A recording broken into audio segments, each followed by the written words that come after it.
ప్రియమైన విద్యార్థులారా, తల్లిదండ్రులారా, మాట ముచ్చట కార్యక్రమంలో ఈరోజు మన ముందు వెంకట గణేష్ అనే బీటెక్ కంప్యూటర్ సైన్స్ రీసెంట్గా ఏసీ ఇంజనీరింగ్ కాలేజ్ కంప్లీట్ నుంచి పాస్ అయిన student.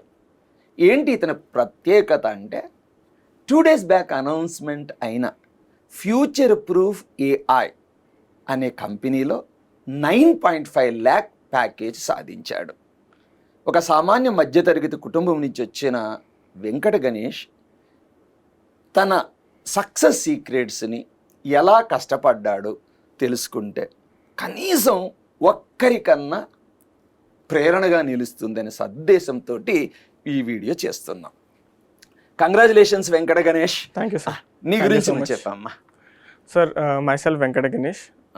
I am from Hyderabad itself, and I have recently completed my graduation in Computer Science and Engineering branch from ACEG Engineering College. And as part of my academics, I have also done 2 global certifications, PEGA Certified System Architect and PEGA Certified Senior System Architect. So మీకు ఏ placements వచ్చినాయి బేసికల్గా? Sir, నేను through Pega drives అయితే 3 placements వచ్చాయి sir, నేను attend అయినవి. ఒకటి Pega TCS digital వచ్చింది. పెగా టీసీఎస్ డిజిటల్ వచ్చింది. Yes sir. దాని తర్వాత టెక్ మహీంద్రా వచ్చింది. ఇంకా రీసెంట్గా ఫ్యూచర్ ప్రూఫ్ ఏ. ఇందులో ఫ్యూచర్ ప్రూఫ్ ఏలో యూఆర్ సెలెక్టెడ్. Yes sir. కదా. అదేవిధంగా టెక్ మహీంద్రా దానిలో కూడా సెలెక్టెడ్ కదా. టీసీఎస్ డిజిటల్లో లాస్ట్ రౌండ్లో పోయింది. అవును సార్. కదా. సో మన స్టైల్ అంతా ఎలా ఉంటుంది, ఫెయిల్యూర్ నుంచి నేర్చుకోవడం, అంతే కదా. సో టీసీఎస్ డిజిటల్లో అక్కడ లాస్ట్ రౌండ్లో హెచ్ఆర్ రౌండ్లో అనుకుంటా పోయింది కదా. ఎందుకు పోయింది అనుకుంటున్నావు? ఎందుకు లాస్ట్ స్టెప్లో ఫెయిల్ అయ్యావు? అది నా first interview sir. First interview.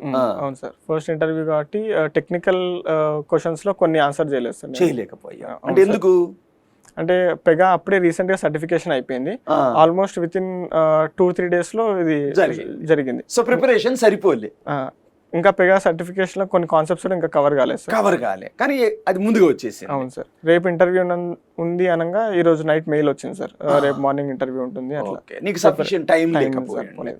So దీని నుంచి నేర్చుకోవాల్సింది ఏంటి అంటే, ఏదైనా కానీ ఏ ఎగ్జామ్కి అయినా కానీ కొంత హోంవర్క్ అవసరం. ఇప్పుడు మనం ఐఐటీలో చేరాలి, ఎన్ఐటీలో చేరాలి, లేదా ఎంసెట్లో రాయాలి అంటే కొన్నాళ్ళ ప్రిపరేషన్ ఉంటుంది. ప్లేస్మెంట్లకు కూడా అంతే. చాలా కంపెనీలకి ప్లేస్మెంట్లకు కూడా చాలా ముందుగా ప్రిపేర్ అవ్వాలి. నేను చూస్తాను కొంతమంది ఎన్ఐటి పిల్లలు, ఐఐటి పిల్లలు, మా స్టూడెంట్స్ ఉంటుంటారు కొందరు. వాళ్ళు ఏమంటారంటే, సార్ నేను 1 year నుంచి ప్రిపేర్ అవుతున్నాను సార్ ఈ ప్రోడక్ట్ బేస్డ్ కంపెనీ కోసం. ఎస్, ఇప్పుడు బీటెక్లో సీట్ రావడానికి నువ్వు ఎంత తపన పడతావో, నీ డ్రీమ్ కంపెనీలో జాబ్ రావడానికి కూడా అంతే తపన పడాలి, అంతే కష్టపడాలి. ఎనివే, వెంకట గణేష్ ప్రిపరేషన్ సరిపోకపోవడం చేయలేదు. ఓకే, తర్వాత ప్రిపేర్ చేసుకున్నావు అంటే నీ యొక్క లోపాలని సరిదిద్దుకున్నావు. అవును సార్. అప్పుడు వచ్చిన ఫస్ట్ జాబ్ ఏంది? నెక్స్ట్ టెక్ మహీంద్రా వచ్చింది. అది ఎంత ప్యాకేజ్ ఉండే? అది 5.5 LPA. 5.5 ఉండే. తర్వాత మళ్ళీ ఫ్యూచర్ ప్రూఫ్ ఏఐ. అవును సార్. ఇదో మంచి కంపెనీ, ఆర్టిఫిషియల్ ఇంటెలిజెన్స్ రిలేటెడ్ కంపెనీలో. ఇది ఎంత ప్యాకేజ్ నాన్న? ఇది 9.5 LPA. 9.5 LPA తక్కువేం కాదు, మంచి జాబే కదా. ఇట్స్ నాట్ సో ₹1,00,00,000 రాకపోవచ్చు, కానీ 9.5 lakh అనేది బిగినర్కి, ఫ్రెషర్కి మంచిది. ఓకే, సో ఈ ఫ్యూచర్ ప్రూఫ్ ఏఐ అన్నావు కదా. సరే, దీనికి సంబంధించి రిటర్న్ టెస్ట్ ఎందులో అడిగారు? ఫస్ట్ అయితే normal aptitude based return test జరిగింది. ఆప్టిట్యూడ్ బేస్డ్ ఏ లెవెల్ ఉండింది? అంటే ఆప్టిట్యూడ్ ఇంకా రీజనింగ్ మీడియం లెవెల్ ఉంది. మీడియం లెవెల్ అంటే ఎలా నువ్వు ఆప్టిట్యూడ్లో ఆ స్టేజ్ నువ్వు బ్రేక్ చేసావు? సార్, ఆప్టిట్యూడ్ మాకు ఎప్పటికీ ప్రాబ్లం లేకుండే ఫస్ట్ ఇయర్ నుంచి. కాలేజ్ వాళ్ళు మాకు బటర్ఫ్లై ప్రోగ్రామ్ అని ఇచ్చారు సార్ ఫస్ట్ ఇయర్ నుంచే. సో ఆ బటర్ఫ్లై ప్రోగ్రామ్ లో పార్ట్గా ఆప్టిట్యూడ్ ట్రైనింగ్ కూడా ఇస్తుండే. కాబట్టి ఫస్ట్ ఇయర్ నుంచే అన్ని కాన్సెప్ట్స్ మీద ఆప్టిట్యూడ్ కొంచెం బాగా అవగాహన ఉంది. ఎస్పెషల్లీ హేమంత్ సార్ వల్ల ఆప్టిట్యూడ్ చాలా ఈజీ అనిపించింది. సార్ ఏంటంటే బేసికలీ ఒక ఫార్ములాస్ మీద కాకుండా కాన్సెప్ట్ బేస్డ్ ఎక్కువ చెప్తుండే సార్. కాబట్టి ఆప్టిట్యూడ్ అంతేం ఎప్పుడు టఫ్ అనిపించలేదు. కాబట్టి అట్లా ఇయర్ వైజ్ సెకండ్ ఇయర్లో కూడా ఆప్టిట్యూడ్ జరిగింది, మళ్ళీ థర్డ్ ఇయర్ జరిగింది, మళ్ళీ ఫోర్త్ ఇయర్లో ఏంటి అంటే కంపెనీ స్పెసిఫిక్గా ఆప్టిట్యూడ్ ట్రైనింగ్స్ ఇచ్చారు. అంటే స్టెప్ బై స్టెప్ లేపుకుంటూ పోయారు ఆప్టిట్యూడ్లో. ఒకేసారి నెత్తి మీద బండేయకుండా. ఓకే, తర్వాత రిటర్న్లో ఇంకేమేమి టెస్ట్ చేశారు? Along with aptitude Pega concepts కూడా ఉండే sir. Pega concepts Pega concepts prepare అయిపోయావు బాగానే. అవును సార్. పెగా తర్వాత ఎంసీక్యూస్ ఉండే, అంతేకాకుండా MySQL డేటాబేస్ క్వశ్చన్స్ ఉండే సార్. SQL డేటాబేస్ కూడా. Okay, very good. So okay, first round లో క్లియర్ అయ్యావు. ఓకే, సో బడబడ్డావు. రెండో రౌండ్ ఉండే? Second round group discussion round ఉండే సార్. గ్రూప్ డిస్కషన్ రౌండ్ ఉండే. ఏం అడిగారు గ్రూప్ డిస్కషన్ లో? గ్రూప్ డిస్కషన్ లో ఒక ర్యాండమ్ టాపిక్ ఇచ్చి దాని గురించి ఒక 10 minutes మాట్లాడాలి సార్. నీ పక్కన వేరే వాళ్ళు ఉన్నారు? వేరే వాళ్ళు కూడా. ఎంతమంది ఉండే ఓవరాల్ గా? అంటే వేరే కాలేజెస్ వాళ్ళు ఒక 10 members దాకా ఉన్నారు. అంటే ఇది ఆన్లైన్ జరిగిందా ఆఫ్లైన్ క్లాస్? ఆన్లైన్ జరిగింది. ఆన్లైన్ జరిగింది. అంటే ప్రిపేర్ అయ్యావా ఆన్లైన్ గ్రూప్ డిస్కషన్ కూడా? నార్మల్ గా జనరల్ టాపిక్స్ చూసుకున్నాను సార్. వాళ్ళు ఎలాగో ర్యాండమ్ టాపిక్స్ అడుగుతారు కాబట్టి అప్పటికప్పుడు మాట్లాడాలి. సో ఎలా మాట్లాడాలి, టీంలో ఎలా బిహేవ్ చేయాలి అనేది group discussion parameter. Yes sir. Okay, అది క్లియర్ అయ్యావు. థర్డ్ రౌండ్ ఏంటన్నా? థర్డ్ రౌండ్ వచ్చేసి technical interview sir. Technical interview ఏం అడిగారు అందులో? ఎట్లయినా పెగా డెవలపర్ రోల్ మీద జాబ్ ఉంది కాబట్టి అన్ని పెగా కాన్సెప్ట్స్ అడిగారు సార్. ఎన్ని అవర్స్ జరిగింది ఇది ఇంటర్వ్యూ? ఆల్మోస్ట్ 2 hours అయింది సార్. 2 hours జరిగింది ఓపిక్ గా. మధ్యలో చాయ్ ఇచ్చారా? అట్లేం లేదు. ఓకే, సో ఫైనల్ రౌండ్ ఏంటి? HR round. Final round HR sir. ఎంత టైం జరిగింది? హెచ్ఆర్ కూడా ఆల్మోస్ట్ 1/2 hour అయింది సార్. 1/2 hour. ఏం అడిగారు జనరల్ గా హెచ్ఆర్ లో? మన కల్చరల్ ఫిట్ రౌండ్ సార్ అది. అంటే మనం ఆర్గనైజేషన్ కి ఫిట్ అవుతామా లేదా అని చెక్ చేస్తాం. వాళ్ళ ఆర్గనైజేషన్ కి. Yes sir. అంటే నీకు ఈ కంపెనీనే ఎందుకు స్పెసిఫిక్ గా కావాలి, నీకు వేరే కంపెనీస్ కన్నా ఈ కంపెనీ ఎందుకు నచ్చింది, నీకు ఈ జాబ్ ఎందుకు కావాలి, అట్లా.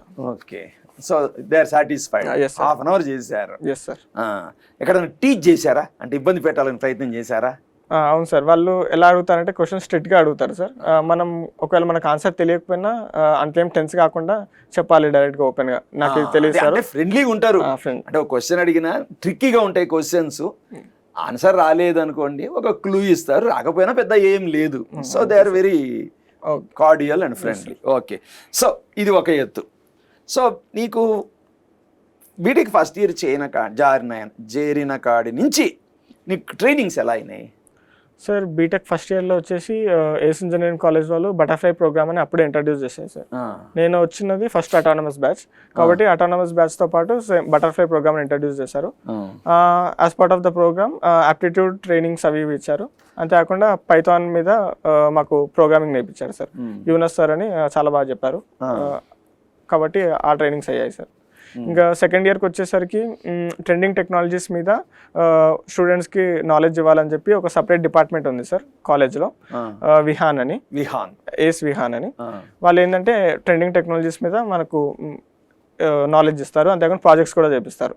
ఇంకా if possible hackathons, industrial visits కూడా అటెండ్ చేపిస్తారు సార్. సో విహాన్లో నేను ఉన్నప్పుడు సెకండ్ ఇయర్ 2 courses అయినాయి సార్. ఒకటేమో ఆండ్రాయిడ్ డెవలప్మెంట్ కోర్సు, ఇంకోటి machine learning course. Yes sir. నేను ఆండ్రాయిడ్ డెవలప్మెంట్ కోర్స్ తీసుకున్నాను సార్. ఓకే, ఉపయోగపడుతుంది అనుకుంటున్నా భవిష్యత్తు? Yes sir. Okay, so just అడగడం మర్చిపోయి, నువ్వు ఇంటర్మీడియట్ ఎక్కడి నుంచి చదివావమ్మా? నేను ఇంటర్మీడియట్ నానో జూనియర్ కాలేజ్ నుంచి. నానో జూనియర్ కాలేజ్ అంటే మన శంకరమఠ దగ్గర. వెరీ గుడ్, మంచి కాలేజ్, మంచి జూనియర్ కాలేజీ, క్రమశిక్షణ నేర్పిస్తుంది. నాకు విన్నాను శ్రీనివాస్ గారు బాగా ఏమంటారు పర్సనల్ కేర్ తీసుకుంటారు. Nano junior college student. So nano junior college student sir పేరు నిలబెట్టావు, ఏస్ కాలేజ్ పేరు నిలబెట్టావు, శ్రీనివాస్ గారి పేరు కూడా నిలబెట్టావు. 9.5 lakh. ఓకే, సో ఇప్పుడు మీరు మీ స్టూడెంట్స్ కానీ ఇప్పుడు fresh BTech first year join కాబోతున్నాడు కానీ వాళ్ళు ఏ కాలేజ్ అయినా చేరని, ఒక ఏస్ కాలేజ్ గురించే నేను వీడియో, ఏ కాలేజ్ అయినా చేరని, వాళ్ళకి నీవు ఇచ్చే మెసేజ్ ఏంటమ్మా? ఇప్పుడే రీసెంట్గా జాయిన్ అయ్యే వాళ్ళు అయితే ఫస్ట్ ఇయర్స్లో ఉంటే వాళ్ళు మ్యాక్సిమం పాసిబుల్ ఎన్ని ట్రెండింగ్ టెక్నాలజీస్ ఉంటే వాటిని ఎక్స్ప్లోర్ చేయమని చెప్తాను సార్. ఎందుకంటే వాళ్ళకి ఏది ఇంట్రెస్ట్ ఉందో వాళ్ళకి అప్పుడప్పుడే తెలియదు, సెకండ్ ఇయర్ తెలుసు, అప్పుడు అటు నుంచి షిఫ్ట్ అవ్వచ్చు. First you should have the understanding what are the things available for software engineers. Yes sir. కాబట్టి ఫస్ట్ ఇయర్లో అన్ని explore maximum trending technologies explore చేయాలి. ఏది ఇంట్రెస్ట్ ఉంటే ఇక అదే షిఫ్ట్ అవ్వాలి సార్. దాని మీద ఫుల్ ఫోకస్ పెట్టి దాని మీద దాదాపుగా లాస్ట్ థర్డ్ ఇయర్లో విపరీతంగా కష్టపడి ఉంటావా? థర్డ్ ఇయర్లో పెగా అనేది కొత్తగా వచ్చింది కాబట్టి. ఎన్ని గంటలు కష్టపడేవాళ్ళు? ఒకవైపు బీటెక్ క్లాసెస్ అటెండ్ అవ్వాలి. అవును సార్. మాకు ఎలా ఉండేదంటే హాఫ్ డే వరకు నార్మల్ అకాడమిక్ క్లాసెస్ అవుతుండే సార్, ఇంకా రిమైనింగ్ హాఫ్ డే వచ్చేసి పెగా క్లాసెస్ అవుతుండే. సో నువ్వు చెప్పాలి అంటే గ్రైండింగ్ అయిపోయి ఉంటారు థర్డ్ ఇయర్లో. ఎనీవే ఈరోజు మంచి రిజల్ట్ వచ్చింది. ఆ కష్టమంతా మర్చిపోయి ఉంటాం కదా, హ్యాపీ కదా, అమ్మా నాన్న కూడా హ్యాపీయా? Happy sir. Okay okay Venkata Ganesh, so ఒక మధ్యతరగతి కుటుంబం నుంచి వచ్చి ఈరోజు 9.5 lakh per annum వచ్చిందంటే I think it is a success. So డెఫినెట్గా భవిష్యత్తులో ఎవరైనా ఉద్యోగం సాధించాలి, క్యాంపస్ ప్లేస్మెంట్లో కొట్టాలి, జాబ్ కొట్టాలి అంటే ప్రిపరేషన్ ఎంత ముఖ్యము. కేవలం రేపు క్యాంపస్ ప్లేస్మెంట్ ఉందంటే ఈరోజు ముందు రోజు చేయడం కాదు. మనం ఒక కాంపిటేటివ్ ఎగ్జామ్ ఐఐటీజీ కానీ ఎఫ్సెట్కి ఎలా ప్రిపేర్ అవుతామో ఒక లాంగ్ టర్మ్ ప్రిపరేషన్ లాగా ఒక ఫస్ట్ ఇయర్ నుంచో సెకండ్ ఇయర్ నుంచో మన డ్రీమ్ కంపెనీ గురించి మనము ప్రిపరేషన్ అయితే సత్ఫలితాలు వస్తాయి. ఆఖరి నిమిషంలో ఉరుకులాడితే ఏమీ కాదు, ఇబ్బంది అవుతుంది. Okay, thank you, congratulation once again Venkata Nagesh. Okay, God bless you. Thank you sir.